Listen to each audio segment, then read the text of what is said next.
Olá, tudo bem com você? Seja bem-vindo a mais um episódio do CCS Cast, o podcast do Escritório Jurídico Celso Cândido de Souza Advogados, que fica aqui em Anápolis.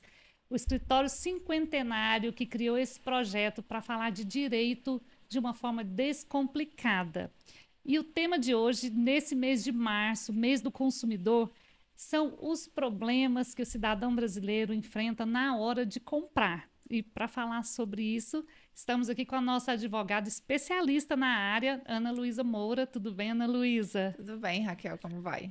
Mais uma rodada de perguntas que nós trouxemos e trouxemos aí dos nossos seguidores, trouxemos das pesquisas, os principais problemas que hoje, né, o consumidor enfrenta na hora das suas compras. Infelizmente ainda tem bastante coisa, né? Tem bastante. Olha, é questão na hora de viajar, né? Tanto com relação à bagagem, a remarcação de voos, é na hora de usar o plano de saúde, é na hora de fazer uma compra internacional, publicidade enganosa, problema com serviços diversos, enfim, uma lista interminável. Mas a gente fez relacionamos aqui os principais temas e aí nós vamos passando por eles e você vai, né, esclarecendo, trazendo aí para a gente fazer de uma forma bem dinâmica hoje, né, para que o nosso seguidor ele possa aí acompanhar como que ele pode resolver uma gama de problemas. Vamos lá. Então, quando a gente fala de encomenda, 6 em cada 10 brasileiros já tiveram problemas com entrega de encomendas, algo que está muito comum hoje, né? Quando a gente pensa aí nas compras pela internet, você chega hoje no prédio, a portaria está cheia de pacotes, os novos edifícios estão até criando espaços delivery, né, para guardar as encomendas. Essa facilidade, e principalmente a facilidade de compra pela internet, ela traz, além do problema da entrega, mais de 10 milhões de reclamações já relacionadas com o produto em si. Mas, olha só, a encomenda era para chegar em 15 dias e não chegou. O que o consumidor pode fazer? Certo, isso é um problema realmente muito comum e acontece bastante. Quando o consumidor ele realiza uma compra, o fornecedor ele é obrigado a prestar aquele serviço. Então, a entrega, de fato, ela precisa ser realizada dentro do prazo. Não existe uma entrega onde não existe prazo determinado e o fornecedor entrega quando bem puder ou entender. Isso não pode acontecer. Então, o prazo de entrega, ele precisa ser cumprido. Isso porque pode acontecer da pessoa comprar por exemplo, um presente de aniversário antecedente, e aí chega naquela data, a pessoa se organiza para entregar por exemplo, o presente de aniversário. E como que você vai entregar em data posterior? Não tem como. A pessoa fica, né, com prejuízo. Então, precisa sim entregar dentro da data. Caso isso não aconteça, o principal fator é o consumidor entrar em contato diretamente com a empresa, solicitar a entrega imediata. O que seria isso? Forçar aquela entrega. Olha, eu preciso que entregue na minha casa até tal dia, porque senão eu vou ter um prejuízo gigantesco e eu não quero que isso aconteça. Caso, assim, a empresa responda que não vai poder, por algum outro fator externo, fazer aquela entrega na determinada data, aí o consumidor, ele pode pedir o reembolso total do valor pago, isso incluindo o frete.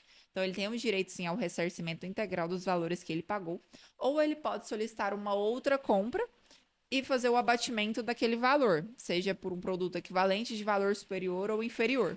Se a empresa recusa a fazer cancelamento da compra, ele pode ligar na operadora de cartão de crédito e pedir para cancelar? Ele pode ligar sim, mas o ideal, primeiramente, é entrar em contato com a empresa. Isso porque quando você vai entrar em contato com a operadora de crédito, seja o banco, no caso, a instituição financeira, ali vai se abrir um procedimento administrativo pode ser que dê certo, pode ser que não dê. Você vai contestar aquela compra. Quando se trata de parcelamento de compras, até compras futuras, é mais fácil e provável do banco conseguir realizar essa suspensão. Mas se tratando, por exemplo, de um pagamento à vista, é um pouco mais difícil. E até que se abra esse procedimento administrativo, não é o ideal, mas é uma via também, um plano B, digamos assim. Mas o ideal mesmo é entrar em contato primeiro com a empresa. Quando você fala assim de entrar em contato com a empresa, dá até preguiça. Não, porque é tanta burocracia e às vezes até que você consegue chegar ali no atendimento do setor correto e ali eles tentam também te dissuadir ali, né, da sua desistência ou pede mais prazo. Assim, a gente percebe eles usam de muitas estratégias para fazer com que você não cancele a sua compra. E aí, nesse caso, como que você recomenda? Qual é a melhor postura quando a gente percebe que a empresa está tentando fazer isso com a gente? A melhor postura é, de fato, somente a tentativa. Se você tentar, não é uma obrigação que o consumidor tenha que conseguir, até porque eles vão passar por inúmeros fatores, que nem você disse, para tentar impedir que chegue até uma conversa em específico, às vezes até por inteligência artificial que seja, e fica ali naquela e o consumidor, de fato, ele não consegue realizar as tratativas ali. Mas desde que ele tente, que ele tenha alguma prova ali que porventura ele precise futuramente, já é o ideal, que ele mande um e-mail, que ele faça uma conversa pelo próprio chat ou um protocolo de uma ligação. É importante que tente sim, porque pode vir problemas futuros. E aí, seja ele com o banco que não aceitou a contestação da compra, ou ele precisa ir até o Procon, ou procurar um advogado. Então, é o ideal que ele tenha provas. Então, nesse momento, é o momento de tentar e registrar a tentativa. Perfeito. Não é que vai dar certo. Até porque é bastante difícil mesmo. E são inúmeras reclamações, são inúmeras pessoas tentando falar ao mesmo tempo. Mas desde que ele tente, para não parecer que ele não tentou a via administrativa primeiro. Quando chega o produto, ele está com defeito. Quanto tempo que a loja tem para resolver o problema? E mais, eu já vi situações em que eles falam assim: você tem o frete. Não, a gente recebe a mercadoria, o frete gratuito. Mas se for para eu resolver uma troca, por exemplo, aí o próximo frete da vinda do novo produto você paga. Isso é correto? Em caso de defeito ou produto, não. Em caso de defeito de produtos, o fornecedor ele tem um prazo de até 30 dias para resolver aquele problema. Se de fato ele não conseguir ou ele não tiver no estoque, ele precisa providenciar um novo produto para a pessoa. Isso a gente está falando de falha técnica, de uma assistência que precisa ser feita. E aí, se ele não tiver essa possibilidade de prazo para resolver o problema, ele precisa trocar por outro. E se não conseguir trocar por outro, não tiver no estoque, a pessoa pode pedir o reembolso. Correto. Vamos mudar um pouquinho agora de assunto. Plano de saúde. Negativa de procedimentos. Essa é uma das maiores queixas para exames e justificativas. Para exames e cirurgias, sobre a justificativa de que não consta no rol da ANS, que é a Associação Nacional de Saúde, Agência Nacional de Saúde. O que o consumidor deve fazer quando o médico prescreve e o plano diz que não? Exato. Existem o rol taxativo ali, que tem as doenças em específico que são cobertas de fato pelo plano, e isso também é importante verificar a cobertura de cada plano em específico de cada pessoa. Mas, de toda forma, quando existe uma prescrição médica, quando o médico ali faz um laudo, uma prescrição onde ele fala esse paciente precisa disso e disso, daquilo, precisa que o plano de saúde ele leve em consideração essa determinada prescrição médica, ele leia com atenção, ele veja se de fato realmente não tem aquela cobertura. Porque não basta a simples negativa do plano e falar: indefiro por falta de cobertura. Não é assim. Às vezes é uma doença em específica ali que o médico está receitando e está falando: olha, decorrente disso, agora eu preciso disso e disso. E aí o plano sim pode cobrir. Não é basta, não está escrito, então eu não vou cobrir. Não é assim, precisa analisar caso a caso. Correto. Então vale a pena ele insistir, se for necessário, entrar com um procedimento administrativo, né, e não desistir ali do seu tratamento. Perfeito. Ele precisa fazer o pedido administrativo junto ao plano. Caso não seja concedido, ele pode solicitar uma reanálise e falar: olha, esse caso aqui cabe porque o médico está prescrevendo por isso, por aquilo. Caso ainda assim ele não consiga esse deferimento do plano por falta de cobertura, eu aconselho que ele procure um advogado especialista para que faça aquela análise, porque às vezes nem tudo que está no plano, de fato, tem coisas que alguns contratos são abusivos. E aí, se depender da doença, de fato, tem aquela cobertura e o plano tá negando, isso é um contrato abusivo, porque não tá previsto lá claramente, mas ainda assim o plano deve cobrir. Inclusive, teve uma causa recente que o escritório ganhou relacionada a esse tema, né? Você conta pra gente? Teve sim. No contrato dessa cliente, previa a cobertura hospitalar. Estava expressamente cobertura hospitalar. E o médico prescreveu para ela estava internada, a nossa cliente estava internada, e ele falou assim: agora a paciente ela precisa ir para casa, mas ela vai precisar dar continuidade no tratamento, isso com todos os aparelhos, com enfermagem, com tudo que ela precisava, fonoaudiólogo, psicólogo. E nesse caso o plano veio e falou: cobertura indeferida porque não está previsto no contrato. Só que tem entendimento pacificado, inclusive do STJ, que a cobertura hospitalar, a residência da pessoa é a extensão do hospital. Então, existem pessoas que estão internadas ali, mas não tem prazo para sair. Pode ser que ela demore 10, 15 anos. E ela não vai ficar o resto da vida no hospital. Ela precisa voltar para casa, mas continuar o tratamento todo ali.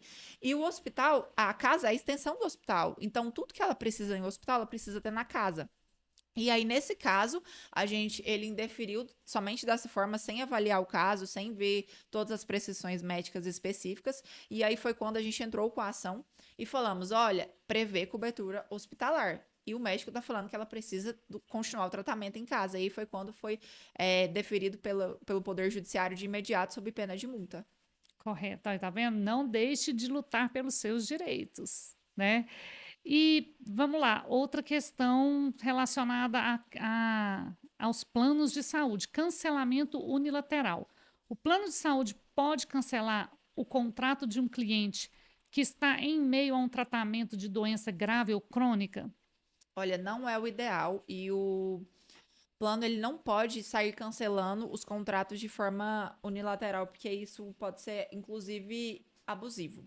Isso porque o plano, ele só pode, e só é ético, ele rescindir algum contrato se for por inadimplemento.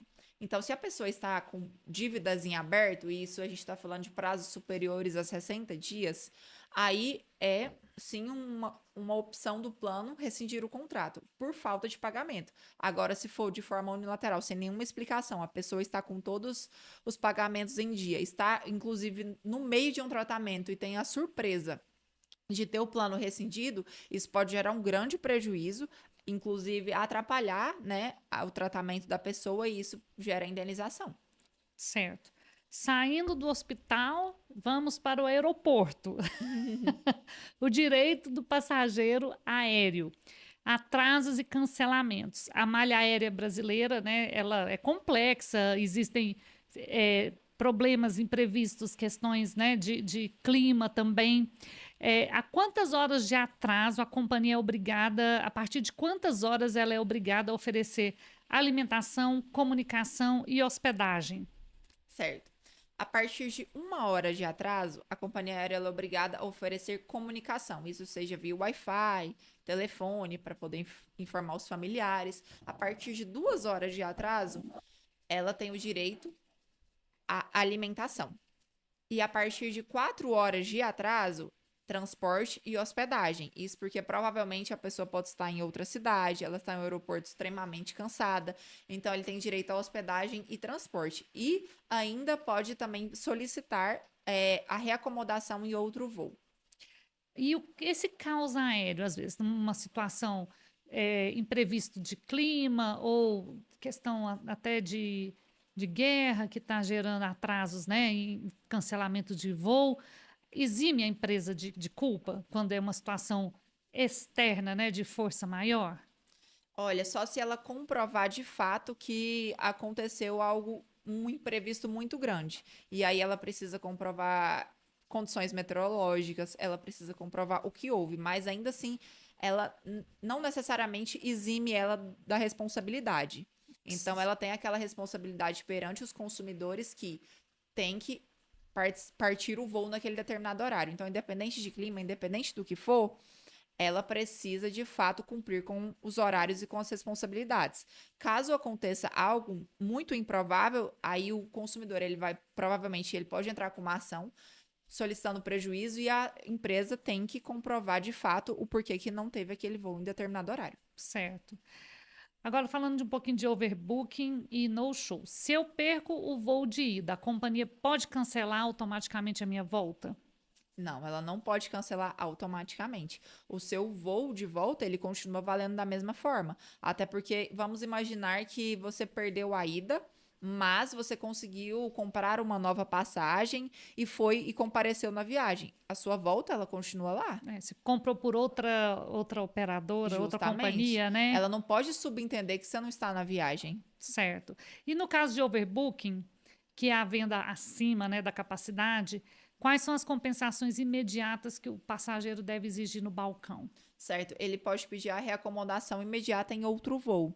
Isso porque se a companhia aérea ela vendeu a mais do que ela podia, ela vendeu com um voo superlotado, o consumidor ele não pode ficar no prejuízo. Então, ou ele vai ter que ressarcir o consumidor, ou ele vai ter que reacomodar, ou ele vai ter que prestar toda a assistência, que é a comunicação, hospedagem, todos os direitos que o consumidor tem, porque ele não tem culpa da companhia aérea ter vendido um assento que não existia. E vamos lembrando de documentar tudo, porque se você não for atendido ali no aeroporto, você tem provas para uma futura ação, né? Perfeito. Hoje a gente tem uma arma que é fatal, que é o celular, né? Então, assim, você tá ali, sofreu qualquer prejuízo, qualquer intercorrência, filma, olha, tô aqui há tantas horas aguardando um voo, falaram que tá superlotado, não me reacomodaram, não prestam assistência, não tem nenhuma comunicação, não tem alimentação, não sei quando vou voltar para casa, filma, tira foto, registra, escreve, isso é a maior arma que o consumidor tem hoje em dia. Quando a bagagem é extraviada, a mala some ou então chega danificada, o que eu tenho que fazer ainda dentro do aeroporto para garantir a indenização depois? Certo. A primeira coisa, ele precisa comparecer no balcão e preencher um formulário onde existe o problema com a mala. Então, ali ele vai constar todos os defeitos que tinha na mala, ele vai constar todos os itens que tinha, ele vai demonstrar, tira foto também e fala, olha, minha mala, se ela foi extraviada, nem com a mala ele está. Uhum. Mas, mas ele vai lá no balcão e faz esse registro de exatamente, ocorrência. ele faz esse registro que a mala não voltou até o presente momento. E quando ela volta toda danificada, que é aqueles amassados e tudo mais, ele tem direito a uma mala nova e ainda assim ele precisa comprovar todos os itens que estavam ali dentro para ver se de fato não teve nenhum prejuízo. Mas é registrar o formulário. Caso não resolva, aí ele procura um advogado para entrar na justiça. Esse formulário é no aeroporto e não na operadora. É no balcão de atendimento junto à companhia aérea. Tá, é da companhia mesmo. Isso, ele vai lá e procura a companhia aérea e registra esse formulário. Certo. Agora, uma questão: como é que eu comprovo que tinha na minha mala, hein? O ideal é que tire fotos antes. Ah, mas a gente não costuma tirar foto. Então, aprende a tirar. Aprende a tirar. É a melhor prova. Mas se você tiver outros meios de comprovar, como, por exemplo, conversas onde a pessoa, imaginando uma situação hipotética, onde a pessoa fala, nossa, estou levando aqui meu colar de ouro que eu ganhei da minha família e é super importante para mim. E ali ele consegue comprovar que de fato estava levando, também vai servir como uma prova. Prints de WhatsApp, alguma conversa onde a pessoa demonstra, ou comprovantes de pagamento, ou ela vai precisar de provas. Agora, quando ela não comprova, existe sei lá, um valor padrão? Como é que funciona? Aí a operadora, a companhia aérea, ela vai oferecer uma média padrão de valores, vai estipular ali o que poderia, o que não poderia, mas o ideal é que, se tratando de valores maiores, a pessoa comprove de fato o que tinha. Vamos falar um pouquinho sobre o básico que todo mundo esquece. O direito de arrependimento de 7 dias vale para absolutamente tudo nas compras online ou tem alguma exceção? Como, por exemplo, itens perecíveis e produtos personalizados. As compras online, ela vale os 7 dias, sim. Acontece que existem exceções. As exceções são, por exemplo, para compras no exterior, onde existem marcas específicas que o regulamento não é o mesmo do Brasil. Então, se eu estou falando de sites globais, sites onde a maioria já compra e tem regulamentação no Brasil, esses valem os 7 dias. Agora, se eu estou falando de um site extremamente específico, de uma marca extremamente específica que não tem nada a ver com o Brasil, que não tem regulamentação no Brasil, aí eu já não posso afirmar que os 7 dias vale. Mas, em regra, os 7 dias vale para tudo. Aqui, a gente está falando de compras regulamentadas no Brasil. Tá. E até mesmo produtos perecíveis. Sim, até mesmo produtos perecíveis. Aham. E qual que é a diferença entre garantia legal e garantia contratual que as lojas tentam vender para gente? Certo. Existem a garantia legal e a contratual. A legal é aquela que já está prevista no Código de Defesa do Consumidor, que ele tem direito a o prazo para poder, em caso de vício do produto, em casos específicos, ele tem direito à troca, ao abatimento do preço, ou ao ressarcimento integral daquele valor que ele pagou. A contratual é quando a empresa ela quer oferecer, por exemplo, uma garantia estendida. Ah, se você comprar conosco, por exemplo, um celular, eu te dou mais 1 ano de garantia. Isso é uma opção, não é uma obrigação. Então, a loja ela não pode, por exemplo, fazer uma venda casada, onde você só compra um celular se você tiver uma garantia de estendida de mais 2 anos. Tem que ser uma opção e tem que ficar bem claro isso para o consumidor, porque a garantia ele já tem do Código de Defesa do Consumidor. Se ele quiser uma garantia estendida, onde prevê mais opções, ou um reembolso futuro, em até 2 anos, se tiver qualquer defeito, a gente te entrega outro eletroeletrônico, isso é uma opção, mas não é uma obrigação. Certo. Agora eu vou falar de uma situação que eu tenho certeza que muita gente passa, não só nas compras online, mas também nas compras aí presenciais. Diferenças de preço. A loja cobra um preço para Pix, outra para cartão de crédito. Certo. É legal? Pode? Olha, a loja, ela tem as políticas internas ali, onde ela paga taxas em específicas e tudo mais.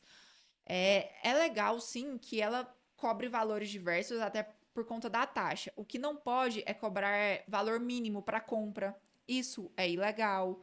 Ou ela tem que especificar o porquê que tá dando essa divergência de valores. Isso porque no crédito é tantos reais, no débito é tanto e no Pix é... Inclusive, existem lojas que elas pagam taxa até pelo próprio débito. Isso a gente está falando de lojas menores, onde a taxa de imposto é maior para ela pagar. Então, existe sim essa diferenciação, mas precisa estar especificado para o consumidor. Eu já fui em alguns estabelecimentos, né, que você vai pagar no cartão, não, então tem uma taxinha. Só que eu sou de um tempo que, quando o cartão de crédito surgiu, ele surgiu para substituir. Ele era. A compra em uma vez era o mesmo valor do valor à vista. Só que isso hoje não necessariamente é uma verdade absoluta, é o que você está me dizendo. Eles podem fazer isso, colocar uma taxinha a mais quando eu quero passar no crédito. Isso, é porque essa taxa é a taxa que a própria empresa cobra dos fornecedores. Então, ela é uma taxa mesmo cobrada ali no oculto. Então, não é o próprio fornecedor quem está recebendo a mais pelo crédito. Então, ele está pagando para a instituição financeira. E ela cobra aquele impostozinho em cima do crédito. Certo. Bom, falando um pouquinho de mundo digital, né? Os marketplaces. Quem que é o responsável quando eu compro num grande site, né? Magazine Luiza, Mercado Livre, e o produto é de um parceiro e nunca chega? O site pode lavar as mãos, esse marketplace, ou ele é também corresponsável? Ele não pode lavar as mãos, não. Tem essa responsabilidade, principalmente porque hoje a maioria dos sites, eles têm diversos vendedores ali internos, né? Então, os sites eles disponibilizam para outros vendedores fazerem as revendas ali. Mas ainda assim existe a responsabilidade tanto do site quanto do vendedor.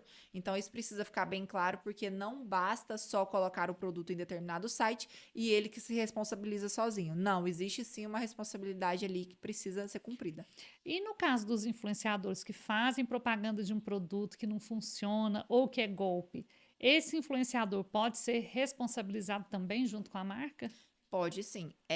O influenciador digital, ele é seguido E a própria palavra já diz, influenciador, ele influencia pessoas. Então, ele tem que ter a responsabilidade de tudo aquilo que ele faz propaganda, de tudo aquilo que o autocuidado, tudo que ele se propõe a falar na internet, ele precisa ter essa responsabilidade. Isso porque as pessoas confiam, têm credibilidade e passam a usar porque determinada pessoa está usando. Então, ele passa a influenciar pessoas.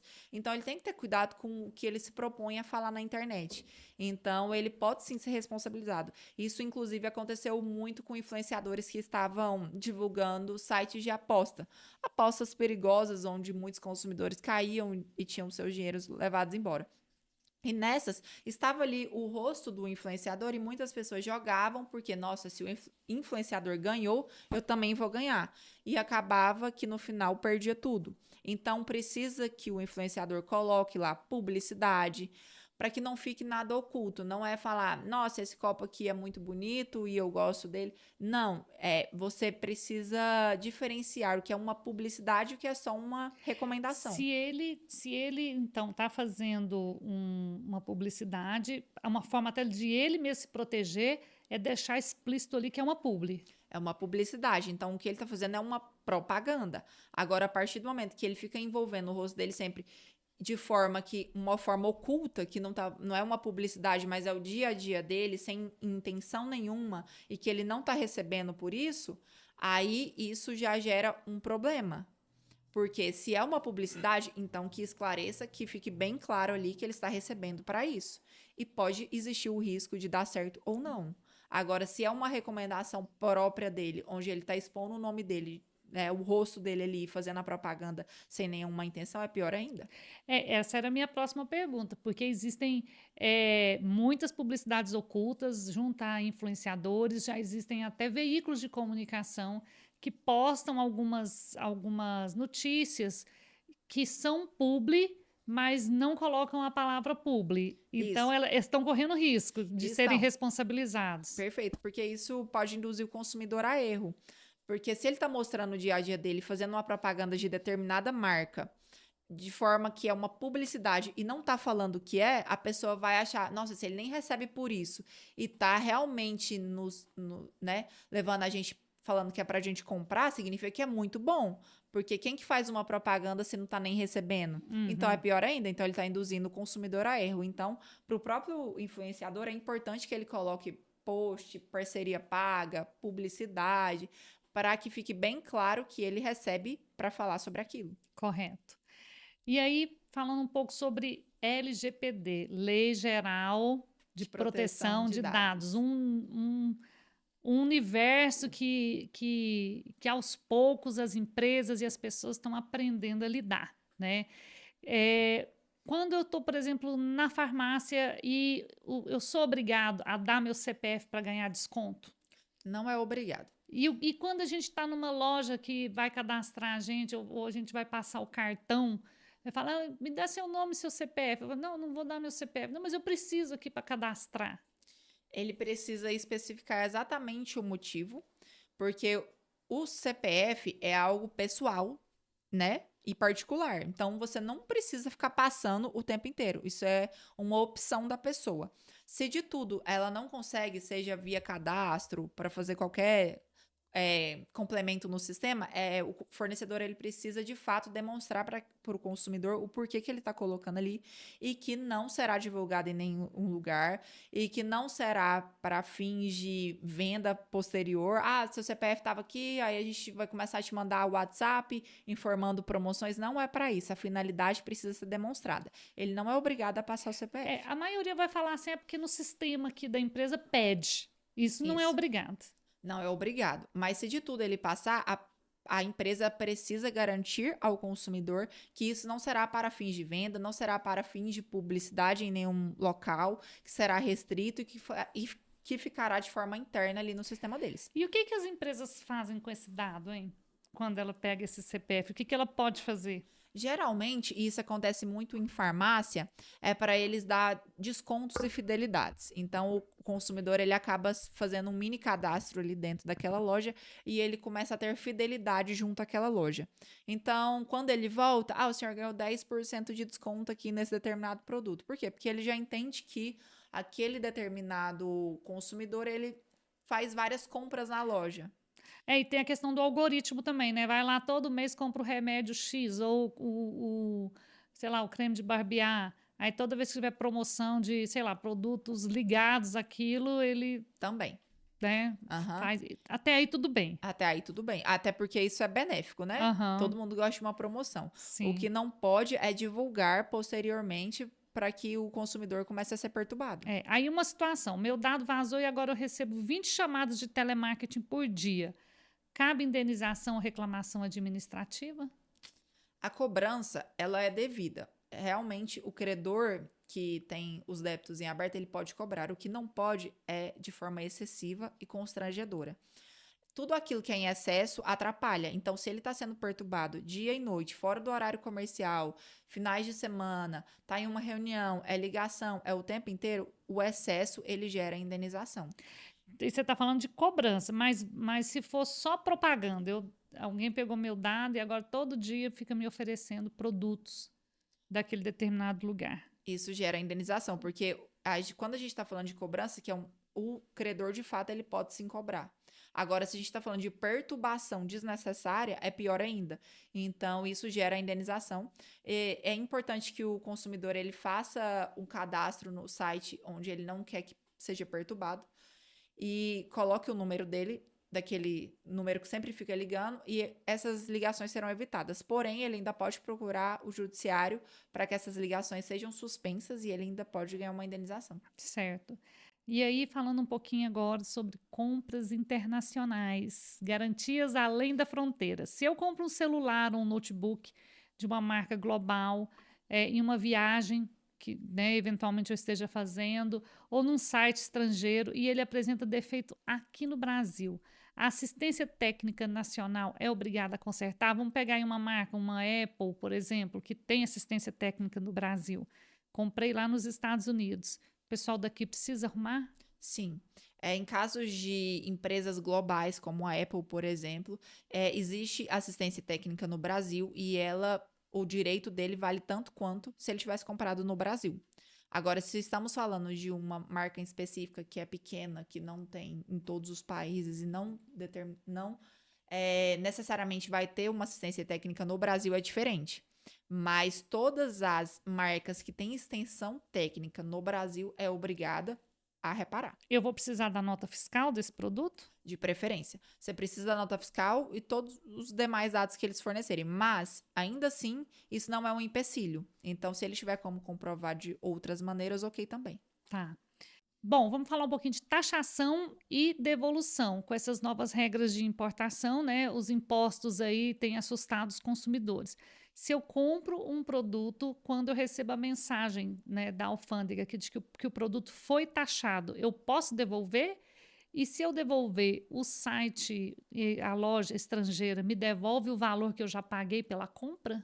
Pode sim, não tem custo nenhum. Se o produto foi taxado na alfândega e o consumidor ele não quer pagar aquela taxa, ele vai devolver e não vai ter nenhum custo para ele. Então, ele pode pedir o ressarcimento integral do valor ou ele pode trocar por outro produto que seja da escolha dele. Agora, esse valor da taxação, ele sempre vai ser uma surpresa? Ele só é decidido na hora que bate na alfândega? Exatamente. Ele não tem conhecimento, inclusive, em regra que não seja taxado. Mas, atualmente, os consumidores estão tendo bastante surpresa em relação a isso e muitos produtos estão sendo taxados. E aí, talvez não compensa para ele aquele valor da taxa.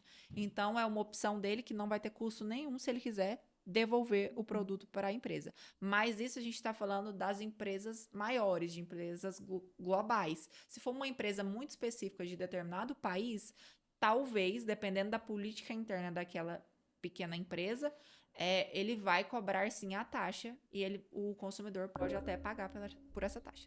Agora vamos falar um pouquinho sobre assédio na cobrança. A gente até chegou a falar sobre a questão de você receber muita ligação de cobrança, né? Uhum.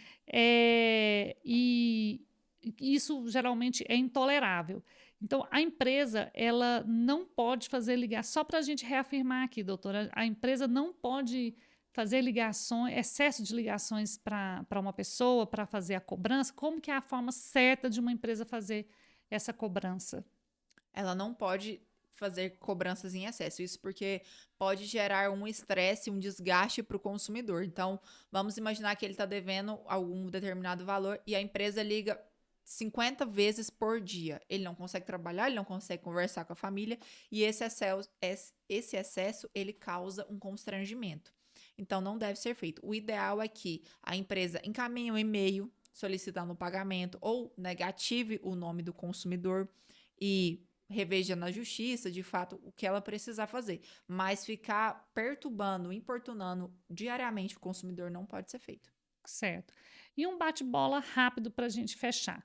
Qual é o erro número 1 que os consumidores cometem ao tentar reclamar de um produto ou de um serviço? Com certeza, na minha opinião, é a falta de prova. Eles ligam, mas não tem o protocolo, mas não sabe com quem falou e não tem prova nenhuma de que teve aquele determinado problema.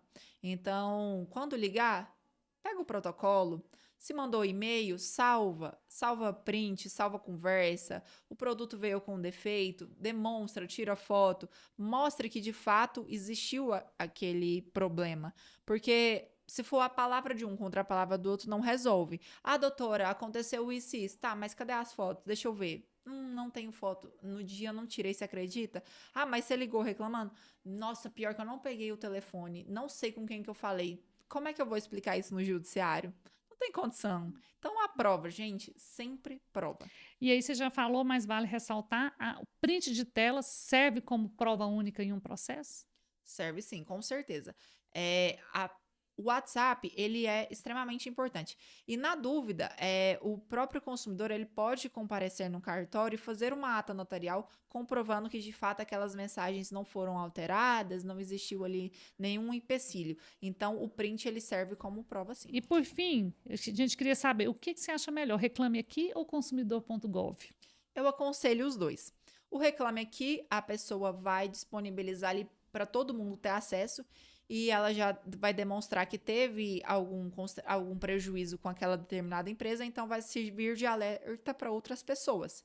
Então, aquele alerta ele é sempre importante, né? Deixar o seu feedback do que você passou com determinada E empresa. só de ficar exposto ali à reclamação dos outros clientes, a empresa já fica mais Exato. inibida, já tenta resolver mais rápido para não ficar com a imagem ruim publicamente, E né? já serve, inclusive, para todos nós já temos aquele receio com determinada empresa.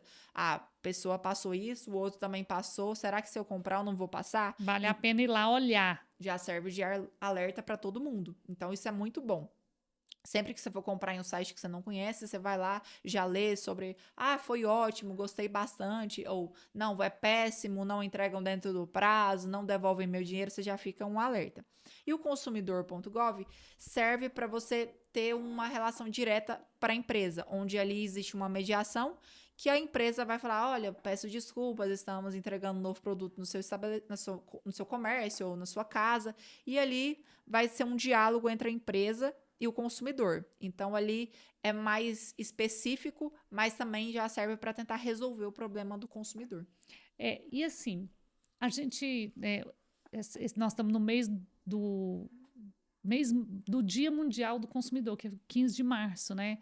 E qual você acha que são os desafios, né, para o consumidor, para as relações de consumo, os atuais desafios? Já evoluímos muito, falando um pouco aqui de realidade de Brasil, né? Uhum. Mas e daqui para frente, o que a gente ainda tem para evoluir na sua visão?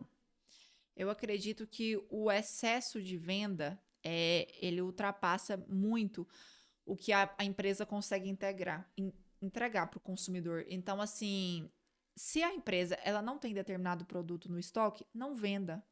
E o consumidor, ele passa por esse tipo de constrangimento e vai continuar passando, porque as empresas, elas pensam mais em vender do que entregar em qualidade.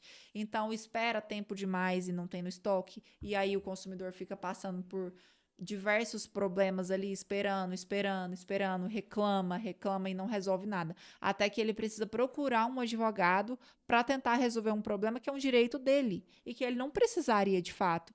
Então, essas questões do consumidor eu vejo que já avançamos muito. Hoje as empresas elas respeitam, elas têm um diálogo melhor com o cliente, mas ainda assim precisa melhorar essas questões de venda. porque a qualidade, ela é muito importante. Às vezes está preocupado demais em crescer, o negócio aumentar, mas não dá Expandir. conta, expandir, mas a operação não dá conta de acompanhar, né? Perfeito. Então, eu acredito que grandes marcas, elas precisam preocupar bastante com a qualidade. Crescer dói, né? Crescer dói. Eu falo assim, falando enquanto empresa, o desejo de um negócio crescer, aumentar é grande e muitas vezes o marketing dá certo, né? Mas a operação não consegue acompanhar. Então é preciso dosar isso aí, né? Exatamente. Acontece demais do marketing lá e falar determinado produto por tantos reais, aí você faz uma propaganda gigantesca, promoção, aí quando você vai lá, faz todo o passo a passo do site, simplesmente acabou o estoque. Aí a pessoa perde tempo. Então, assim, se tá fazendo a propaganda, faça uma propaganda de um produto que você tem. Não Uhum. fica acabando com o estoque o tempo todo. É isso aí. Como também as operadoras de voo, né? Que as companhias de voo que fazem overbooking, né? Infelizmente. E aí o que que acontece? Chega um momento que dá errado. Normalmente elas conseguem ali acomodar todo mundo, mas chega um momento que dá errado e causa esse prejuízo aí para o indivíduo que É. perdeu o seu voo, né? É um desgaste desnecessário. Então, assim, ter essa responsabilidade é importante. É. E o consumidor, bom, você já falou, a gente falou aqui do ponto de vista das empresas, né? O que que elas precisam melhorar. E o que que o consumidor precisa melhorar na sua visão? O consumidor, eu acredito que ele precisa melhorar em termos de diálogo com as empresas. Às vezes eles também estão insatisfeitos, mas deixam para lá, não dá o feedback, não dá as estrelinhas ali necessária. Então, eu acredito que se todo mundo conseguir dar a sua opinião e dar o feedback ali, Seja isso, bom ou ruim. seja bom ou ruim, já ajuda. Então, se tiver um desgaste, não deixa pra, porque muita gente acontece de deixar para lá. Ai, fiz uma compra, o produto veio todo estragado ou queimado, que seja. Ah, não, eu não vou voltar lá na loja, não. Nem até que eu vou lá e resolvi isso, é melhor eu comprar outro por aqui. Não deixa para lá, gente. É um direito seu, então não deixa passar em branco. É, faz o feedback, faz a reclamação, demonstra que de fato você tem que ter seu direito resguardado. E também na medida em que que esse feedback ele se tornar mais contínuo, mais comum para as empresas, isso também se está educando o mercado para o futuro, né? Com certeza. Então, é uma questão que, se você passou, não deixe outras pessoas passarem também. É importante que se dê sim a sua opinião, reclame, corra atrás, ligue quantas vezes for necessário, não desiste, porque desistir é o pior dos enfrentamentos. Tá certo. Doutora Ana Luísa, acho que foi um perguntas e respostas bastante dinâmico e bastante rico, bastante diversificado. Quem acompanhou a gente aqui, eu tenho certeza que ganhou aí muitas informações que vão ser úteis para o seu dia a dia, assim esperamos. Eu queria muito agradecer, né, a sua participação, deixar o espaço aberto se você quiser fazer mais algum comentário e o espaço é seu. Eu gostaria de agradecer os Celso Cândido Souza Advogados pela oportunidade de estar aqui. Obrigada, Raquel. Foi um bate-papo incrível. Estou aberta a mais perguntas, a mais dúvidas. Quem quiser pode me procurar no Instagram também, Ana Luísa F. Moura. Tem o Instagram do escritório, que é o CCS Advogados. Estamos todos disponíveis e, por que precisar, estamos aí. É isso aí. Deixe seu comentário, sua dúvida, porque a gente vai lá buscar e vai responder nos próximos episódios. Se você gostou desse conteúdo, deixe a sua curtida, encaminhe para quem você acha que é importante ter acesso a esse conteúdo, ative o sininho, porque em breve nós voltamos com novos episódios para você. Até mais!